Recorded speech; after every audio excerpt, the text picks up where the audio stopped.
हे प्रभु यो के त चाहिहाल्यो यो ठाउँमा टावरै आउँदैन रहेछ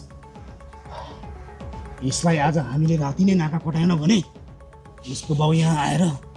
यसलाई लान्छ अनि हाम्रो लाखौँ पैसा खोलामा जान्छ पैसा मात्र खोलामा होइन अब तिम्रो ज्यान पनि खोलामा जान्छ छोड दे मेरो छोरीलाई फेरि मर्नको लागि आइस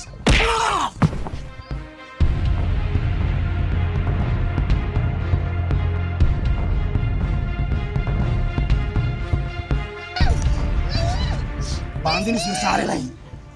सडाइदिनुहोस् यसलाई यहाँ प्लिज माथा के नखानु मलाई मेरो छोरी लान दिनुहोस् प्लिज